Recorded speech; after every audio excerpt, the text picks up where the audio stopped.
सूरज की पहली किरणें जब हिमालय की बर्फीली चोटियों पर पड़ती थीं, तब एक नौजवान आरव अपने घर की आलीशान हवेली को छोड़कर एक अनजानी यात्रा पर निकल पड़ा। दिल्ली के एक मशहूर व्यापारी का इकलौता बेटा होने के बावजूद आरव को हमेशा लगता था कि उसकी जिंदगी में कुछ कमी है। पैसा, शोहरत और ऐशो आराम सब कुछ था, लेकिन आत्मा को सुकून नहीं था। उसने फैसला किया कि वह अपनी असली पहचान छुपाकर एक साधारण इंसान की तरह दुनिया को देखेगा। उसने अपने महंगे कपड़े उतारे, एक साधारण कुर्ता पायजामा पहना और एक छोटा सा बैग उठाकर बस अड्डे की ओर चल पड़ा। उसकी मंजिल अनिश्चित थी। वह बस में बैठा और खिड़की के बाहर बदलते नज़ारे देखता रहा। दिल्ली की चमक दमक धीरे धीरे गायब हो रही थी और उसकी जगह छोटे छोटे गांव, खेत और पहाड़ दिखने लगे। कई दिन और रातें बीत गईं। आखिरकार एक सुबह उसकी बस एक छोटे से पहाड़ी शहर में रुकी, जिसका नाम था कसौली। हवा में ठंडक थी और चारों तरफ हरियाली। आरव को लगा कि यही वह जगह है जहां वह कुछ समय बिता सकता है। कसौली में उसने एक पुराने मकान में एक छोटा सा कमरा किराए पर लिया। मकान मालकिन शांति मौसी एक बुजुर्ग विधवा थीं, जो अपनी सादगी और गर्मजोशी के लिए जानी जाती थीं।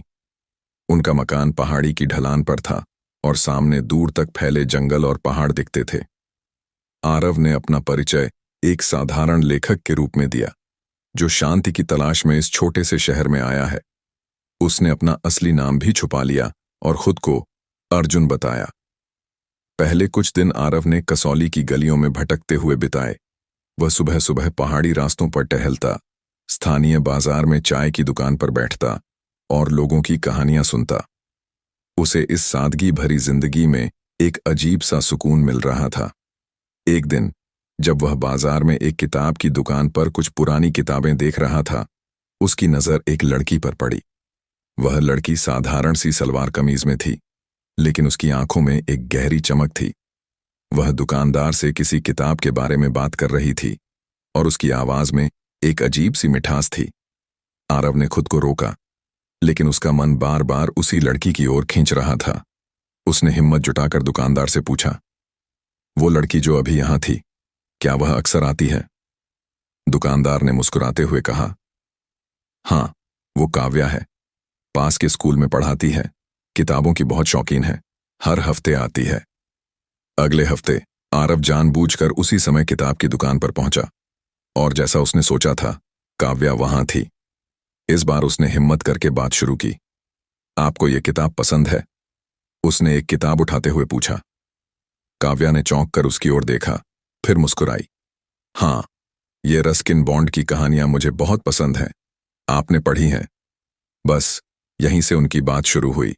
धीरे धीरे उनकी मुलाकातें बढ़ने लगीं, कभी किताब की दुकान पर, कभी चाय की टपरी पर और कभी पहाड़ी रास्तों पर। काव्या एक साधारण परिवार से थी। उसके पिता एक रिटायर्ड फौजी थे और मां घर संभालती थीं। काव्या ने अपनी मेहनत से पढ़ाई पूरी की और अब बच्चों को पढ़ाती थी। उसकी बातों में एक सच्चाई थी जो आरव को बहुत भा रही थी। वह उसकी सादगी, उसकी हंसी और उसकी जिंदगी को देखने के नजरिए से प्रभावित था। काव्या को भी अर्जुन की सादगी और उसकी गहरी बातें पसंद आने लगी थीं। उसे नहीं पता था कि वह दिल्ली का कोई अमीर लड़का है। वह उसे एक साधारण लेखक समझती थी, जो अपनी कहानियां लिखने के लिए शांति की तलाश में कसौली आया है। दोनों के बीच दोस्ती गहरी होती गई। वे साथ में पहाड़ों पर लंबी सैर करने लगे, एक दूसरे की पसंद नापसंद को समझने लगे। काव्या को बारिश में भीगना पसंद था और आरव को उसका ये अंदाज। वे एक दूसरे के साथ समय बिताते हुए दुनिया को भूल जाते। एक दिन जब वे एक पहाड़ी चोटी पर बैठे सूरज को ढलते देख रहे थे, काव्या ने अचानक कहा, अर्जुन, तुम कभी कभी बहुत गहरे ख्यालों में खो जाते हो। क्या बात है? तुम अपनी जिंदगी के बारे में कुछ बताते क्यों नहीं?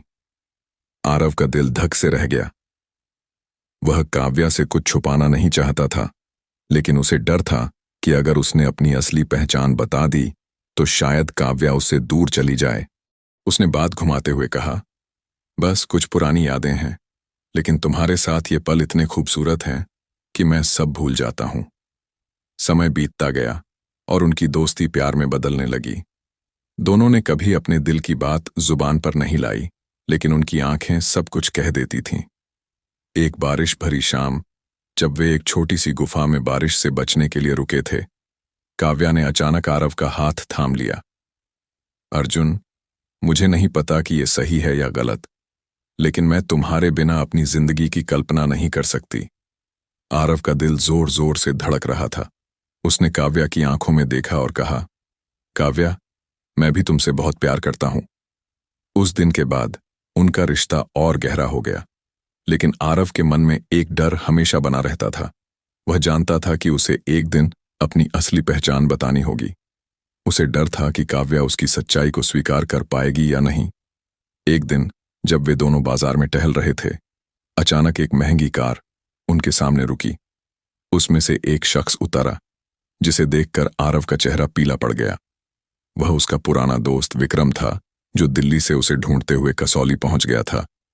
विक्रम ने आरव को देखते ही जोर से चिल्लाया, आरव, आखिर तुझे मिल ही गया। तू यहां क्या कर रहा है यार? तेरे पापा को कितनी चिंता हो रही है। काव्या ने हैरानी से आरव की ओर देखा। आरव, ये कौन है अर्जुन? और ये क्या कह रहा है? आरव के पास अब कोई रास्ता नहीं था। उसने काव्या को पास के एक कैफे में बैठाया और सारी सच्चाई बता दी। उसने बताया कि वह दिल्ली के एक बड़े व्यापारी का बेटा है और अपनी असली पहचान छुपाकर इस यात्रा पर निकला था। उसने ये भी कहा कि वह उससे सच्चा प्यार करता है और उसकी सच्चाई छुपाने की वजह सिर्फ यही थी कि वह उसे अपने दिल से चाहता था, न कि अपनी दौलत से। काव्या की आंखों में आंसू थे। वह चुपचाप उठी और वहां से चली गई। आरव का दिल टूट गया। उसे लगा कि उसने काव्या को हमेशा के लिए खो दिया। अगले कुछ दिन वह काव्या से मिलने की कोशिश करता रहा, लेकिन काव्या ने उससे दूरी बना ली। लेकिन प्यार की राहें इतनी आसानी से खत्म नहीं होती। एक दिन शांति मौसी ने आरव को अपने घर बुलाया। वहां काव्या बैठी थी। मौसी ने कहा, बेटा, मैंने काव्या को सब कुछ समझा दिया है। ये लड़की तुझसे सच्चा प्यार करती है और सच्चा प्यार झूठ सच को नहीं देखता। काव्या ने आरव की ओर देखा और कहा, मुझे तुम्हारी सच्चाई जानकर दुख हुआ, लेकिन मैंने सोचा कि तुमने जो भी किया मेरे लिए किया। मैं तुमसे प्यार करती हूं आरव, चाहे तुम अर्जुन हो या कोई और।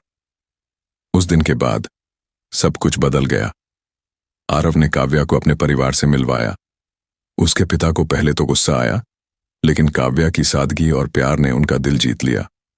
आखिरकार दोनों की शादी एक खूबसूरत समारोह में हुई। शादी के बाद एक दिन जब वे हनीमून के लिए स्विट्जरलैंड गए, काव्या ने आरव को एक छोटा सा लिफाफा दिया।